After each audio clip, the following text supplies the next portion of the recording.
An event that's taking place this Sunday, the 5th of October, from 2 to 5 p.m. in the Meadowlands Hotel in Tralee.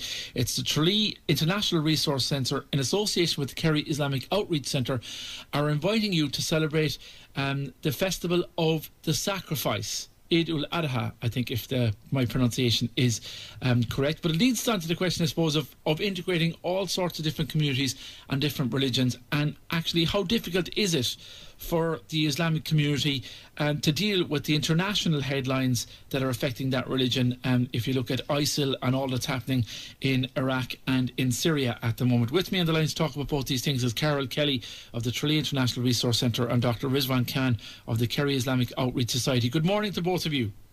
Good morning, Jerry. Good morning, Jerry. Carol, first of all, the idea behind this, can you explain a little bit about why you're hosting it? Absolutely. Well, I suppose since Turk, as we call it, Tralee International Resource Centre, opened its doors more than 5 years ago, we would always have celebrated or marked the occasion of Eid for our Muslim and society here in Kerry, namely those living in direct provision, as they would have been our service users at the time. This year we are in a position, I suppose, to collaborate with the Kerry Islamic Outreach Society.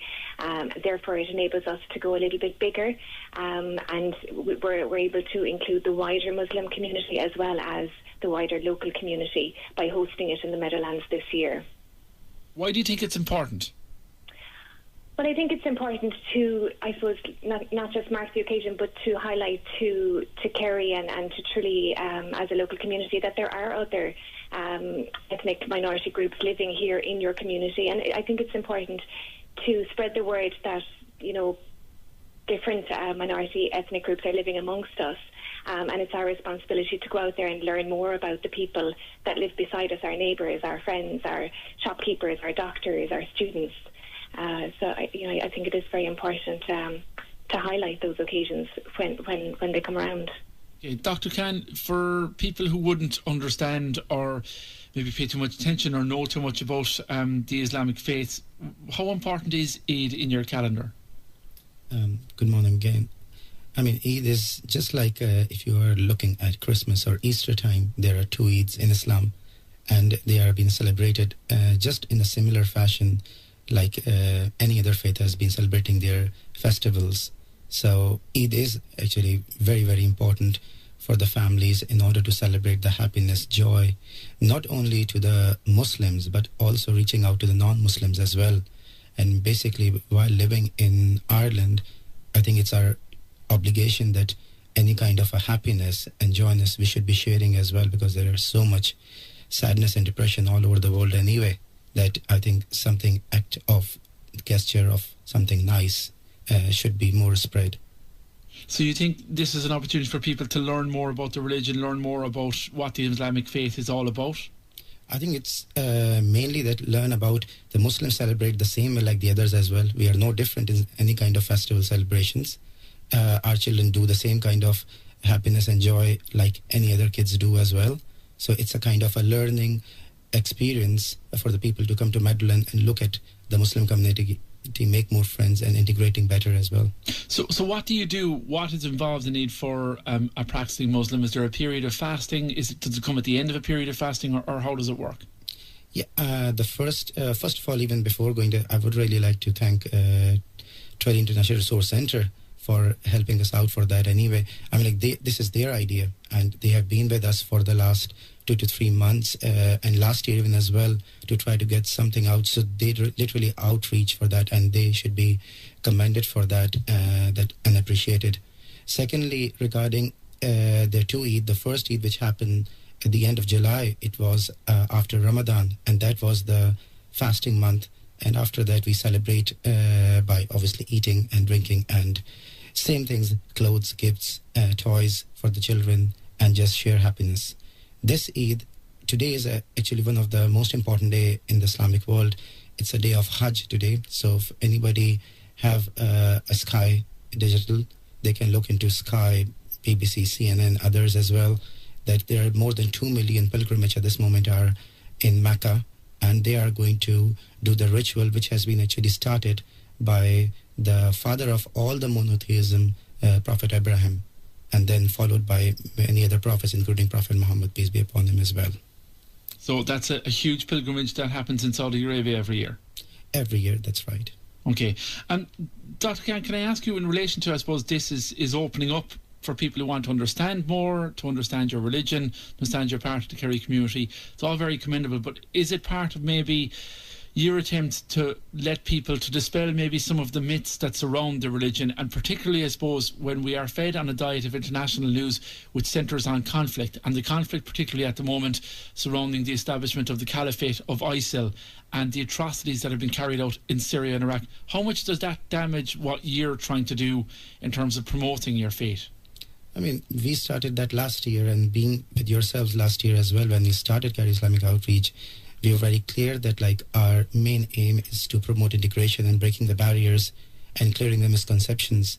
And what we have done here over the last 1 year is basically try to integrate with the community, outreaching ourselves with the various groups who are already very active in helping the community on various fields. For example, we are talking about Tidy Town campaign, we are talking about TIRC at this moment, we are talking about Red Cross, in Ireland. So we literally outreach, and they responded very well. The whole reason for that is that like whatever happening internationally, we always say one thing, that like Islam is not by the people, Islam is a faith, but people have to look and read themselves. And what we are doing here as well is just to show a little bit thing, like there are literal obligations on the Muslim to help the community, and we are trying to make our very bit in it anyway as an effort. Okay, Carol, if I can ask you about the same kind of point, it's part of maybe if you understand something better, if you learn more about it, then you're less afraid of it. And there are people out there who just watch the news and they could be forgiven maybe for saying, God, Islamic faith, very violent, encourages violence, the whole area of jihad and everything else like that. When you're seeing it on your news every night in a very extreme form, it can damage your perception of all Islamic people. And I can understand where that can come from, Jerry, absolutely. Which is why I would encourage people to come out on Sunday and come to the Meadowlands. We will have information tables there, and they can just mingle and ask those questions and find out more. And I think you're right. I mean, it's the not knowing that does instill fear. And just walk up to somebody at the table, whoever is manning the information table for the Islamic Outreach Society, and ask those questions. And it's only by asking and reaching out that we will dispel those myths that not everyone living amongst us would be involved in those international organisations. So I would encourage people to come out on Sunday and join us. Dr. Khan, have any of the members of your community in Tralee or in Kerry maybe suffered derision or abuse because of what's happening internationally? Well, I think I've repeatedly said that as well. Like, this is a lovely town, and every second Saturday we are actually in town square with our information stall from 12 o'clock till 3 o'clock. And by far, I mean, like, apart from very little comments on a very humble gesture, I can't remember anybody locally ever come and literally abuse us for these things. Because whenever they come, I must say that like majority of them did see ourselves probably cleaning the streets or somewhere in the other places. And they do come up and they definitely get surprised that like how Islam can be so different. And then it's a opportunity to open up and ask the questions. I think the most important thing here is that like to develop a trust and relationship and a friendship first. Because without it, I don't think you can pass the message anyway. Because you have, above all these things, we always say like it's a relationship of humanity among ourselves. We are all brothers and sisters in humanity before anything. And that actually makes us mingle among ourselves to the utmost. Would it be a concern for you as a leader in that community, the stories of radicalisation, and that some younger people who would adhere or maybe learn or would take through the internet or otherwise a very radical view of the narrow interpretation of Islam that ISIL have, and like there are people from Ireland who have travelled to these conflict zones to take part in the fighting, be it because they're Syrian or maybe Iraqi by descent, or because they themselves have become radicalised. We're seeing Westerners now that have happened, small in number, but is that a concern for you that young people wouldn't be getting the wrong idea from within your own faith? Well, I think we are, in one way, are lucky that like in Tralee there is not a very, very big Muslim community exist. primarily from these two countries' descent as well. To be honest, like I don't even know one Muslim person who are from Syria or Iraq at this moment we know of in Tralee. Certainly, a person who can comment better will be somebody in Dublin about it, because there's a much more bigger Muslim community there. But yes, I think on a regular basis we promote only one thing, which is that like let's talk about evidence-based Islam. But let's talk about something which is authentic rather than looking at the political things, because we are not supposed to look at the people. We are supposed to look at the faith. By all means, any group you mentioned or in the last 10 years are not representative of Islam whatsoever, because Islam completely condemns in Quran any form of extremism. Any kind of extremism, even it's not by actions, it's talking about even like your food. You're not supposed to eat too much as well. Like even Prophet said that you eat only 1/3 food, 1/3 water, and 1/3 air. Then you're talking about fasting or rituals. You're not supposed to fast every single day, even as an optional thing. So balance in the life, we are trying to tell youth and the families as well that like there is no place of extremism in Islam in any matter.